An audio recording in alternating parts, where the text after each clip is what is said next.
C'est presque de l'info, c'est la revue de presse de Nicolas Canteloup.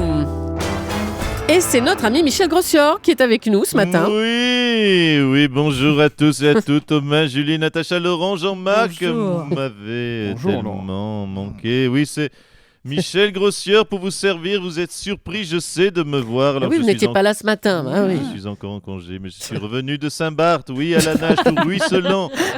Spécialement pour vous ce matin. Je viens survoler l'actu du haut de mes 2,75 m car cela vous manquait. Nous avons donc dans l'actu une attaque terroriste au couteau en Chine qui fait 31 morts, des massacres de musulmans en Centrafrique et un risque de conflit entre l'Ukraine et la Russie. Et cette première question évidente qui me vient, avez-vous eu vraiment bien fait de rentrer de vacances, cher Thomas, cher Julie? Allez, tout de suite les titres de l'actu et je me rebarre à la plage. Juste après, j'ai laissé un mojito à côté de mon transat. Oh, carrément. Revue de presse avec en couve du JDD cette info. Les Français veulent Laurent Fabius comme Premier ministre. Oui. Comme en 1984, ils veulent donc également le retour de Michel Platini en équipe de France pour gagner l'Euro 84 et le retour bien sûr d'Yves Mourouzi aux 13h de TF1. Comme en 84. Tout ne sera pas possible, chers auditeurs.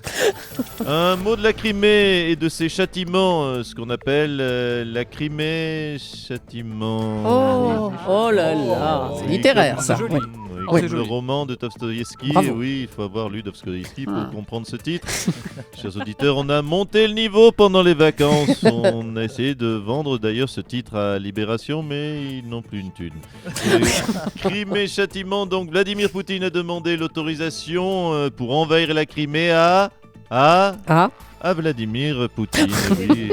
On se demande l'autorisation à soi-même, c'est ce qu'on appelle la démocratie en Russie. Et puis, news choc du Parisien. Hier, le Parisien titré sous la photo de Jean-Marc Ayrault, ouvrez les guillemets, moi usé, fatigué, point d'interrogation, fermez les guillemets. C'est vrai qu'il a l'air d'avoir la pêche, notre Jean-Marc. Enfin, plus qu'Alain René en tout cas. Oui, bon. C'est léger, c'est frais, ça Oui. vient de Saint-Barth. Déclaration de Jean-Marc Ayrault dans Le Parisien encore. Je suis pour un gouvernement resserré. Laurent Guimier nous en parlait. Et cette question qui se pose, bien sûr, un gouvernement à 18 sera-t-il meilleur qu'un gouvernement à 34 ? Eh bien non, ils ne seront pas meilleurs, mais ils ne pourront pas faire pire. Et ça, c'est déjà une très bonne nouvelle. Toc. Et puis musique, Enrico Macias condamné, et c'est surprenant, à verser 30 millions d'euros, oui 30 millions Ah d'euros oui, à on a une vu banque ça. islandaise. Oui Julie, le mendiant de l'amour va donc devenir le mendiant tout court.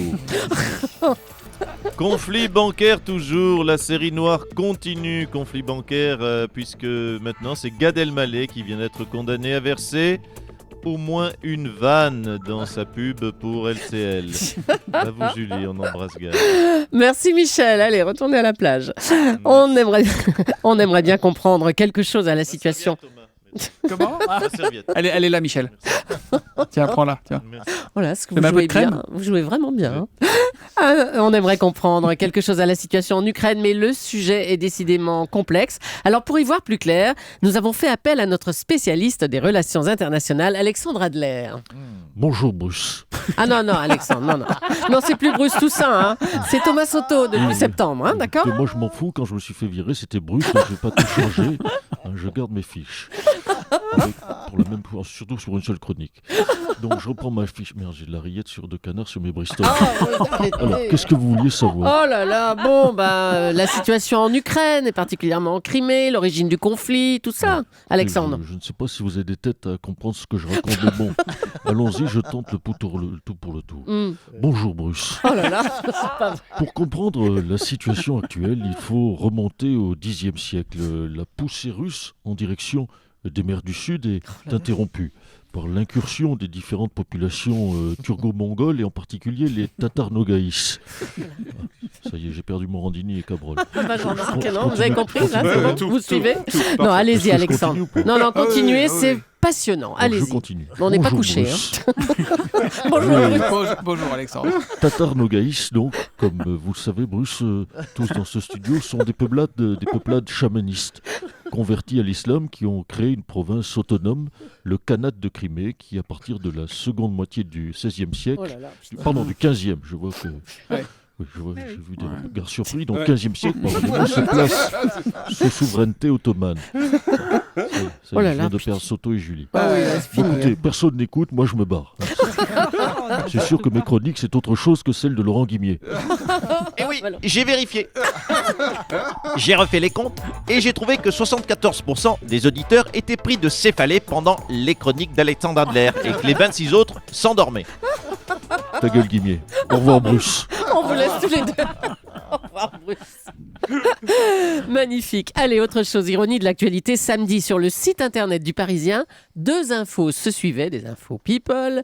Julie Gaillet fait sensation en se rendant au César. Et autre info, Fashion Week à Paris, Valérie Trierweiler présente au défilé Dior. Alors, elle est pas belle la gauche mes 2 meufs, l'une au Phuket, c'est l'autre au défilé Dior. Ça y est. Bah, ça y est, quoi? Bah écoutez, je suis aussi bling que Sarkozy. Bling bling. il Ah dit. bah oui, je suis bling. Écoutez, franchement, c'était pas gagné de la part d'un petit gros venant de Tulle. Hein. Oui, oula. Mais vous êtes fous. Oui, on est fous. C'est pour tout le monde. Et c'est pour moi le contrôle. C'est pour moi. Lui, c'était facile. Sarkozy, il est né à Neuilly. Regardez, Madame Julie, ce que j'ai acheté. Qu'est-ce que vous avez acheté? C'est quoi? Je sors de mon étui. Alors, Des c'est Ray-Ban. Ah, des Ray-Ban. Comme Sarkozy. Regardez, ça me va bien, non? Ah, formidable. Ça me donne, quand même, regardez-moi, ça me donne un petit côté Tom Cruise. Hein, Tom Cruise.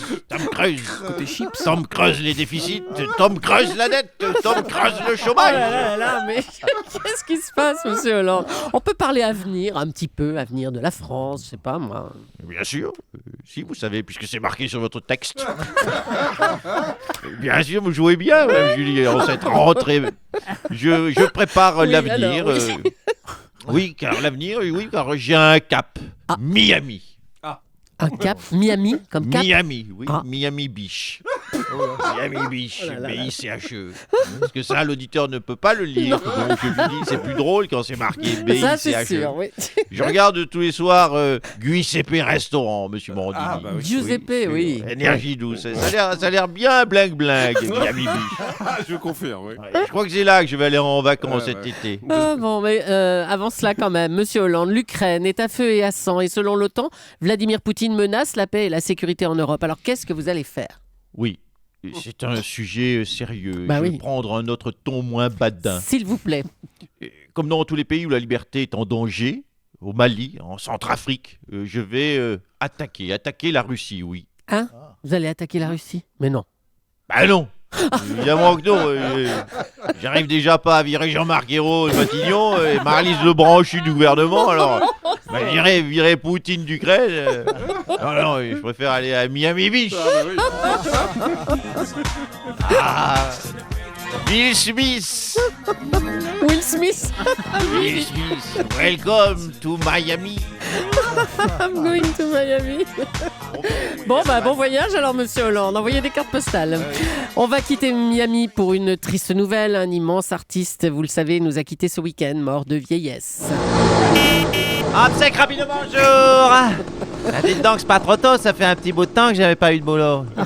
C'est la crise pour tout le monde. Allez hop, je vous fais la nécro de l'immense artiste mort de vieillesse. 3-4. Allez-y, oui. Srifar. Tu es parti, Quentin, du boys band Alliage. Ah non, non, mais non. Tu nous quittes à 39 ans. Comme quoi, c'était quand même un alliage léger. Ah, non, Frédéric, moi je parlais d'Alain Resnais, mort de vieillesse à 91 ans. Oui, mais 39 ans pour la génération de télé-réalité, c'est mourir de vieillesse, 39 Bon, ans. écoutez, non, on parle de René. Bon alors René, Mm. attendez, je regarde dans mes fiches. Oui, j'ai en magasin. 3-4, ça fait un moment que j'avais préparé celle-là. 3-4, Srifar. Tu es parti, Alain René. Tu lègues tes chemises rouges à personne vu que personne n'en veut. Ça commence mal. La L'hommage. liquette, et oui, ce n'est pas ce que tu faisais de mieux. Nos pensées vont à Sabine Azema, que la vie est injuste.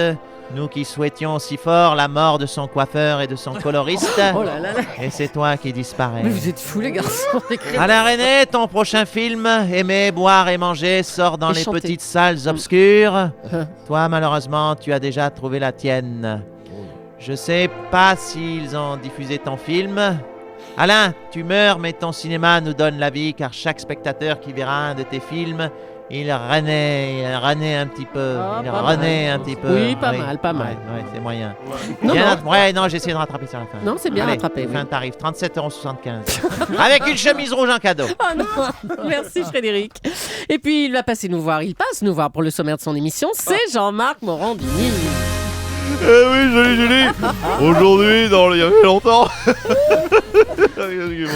Aujourd'hui, dans le 8 millième 144 000, on s'en fout du grand direct du chiffre, du grand débat de médias, ça fait longtemps en tout cas. Nous reviendrons donc sur cette guerre que se livrent, et oui, Laurent Ruquier et Cyril Hanouna. C'est génial, ils se détestent aussi. Oh, allez. L'un balance sur l'autre crache sur l'un, j'adore. Donc je résume, Hanouna déteste Ruquier, je déteste Hanouna, Natacha Polony quitte l'émission de Ruquier qui doit la détester, bref, tout le monde se hait à Europe 1. Alors les questions ce matin dans le grand journal des médias, la situation est-elle pire dans les couloirs d'Europe 1 qu'en Ukraine? Oh non. Faut-il envoyer les casques bleus rue François 1er?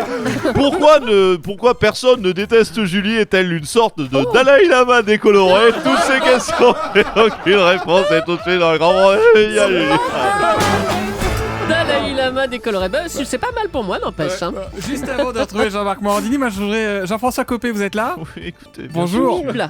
Alors, Oui. Il va y avoir cette déclaration solennelle là, que vous allez faire ce matin. Qu'allez-vous dire dans cette déclaration officielle sur l'affaire des surfacturations au détriment de l'UMP? Qu'est-ce que vous voulez? Vous voulez un scoop, monsieur Soso? Bah oui. C'est ça. Mais écoutez, Ouais. écoutez, je vais vous surprendre, je vais vous dire que je n'y suis pour rien. Hein, et Hein que c'est un complot, une manœuvre d'une grande bassesse à quelques semaines, comme par hasard, des municipales. Et je vous rappelle accessoirement que c'est Bastien Mignot, le chroniqueur de Jean-Marc Morandini, et pas moi, que le Point accuse de surfacturer les meetings de l'UMP. Eh oui, Julie. Oui, bon. Bon, Bastien Mignot, spécialiste médias, spécialiste politique, également spécialiste en emmerde, ce que j'ignorais totalement. Il paraît d'ailleurs que le viaduc de Millau, c'est Bastien Mignot qui l'a fait construire. C'est vous dire s'il est multicarte et s'il se fait les couilles en or. Oh là là. Ça va Europe 1. Voilà pour la précision. On attendra Jean-François Copé tout à l'heure hein, pour savoir ce qu'il a à dire. Merci Nicolas Canteloup, merci Jean-François Copé. On se retrouve demain, juste avant 9h moins le quart sur Europe 1. Bravo.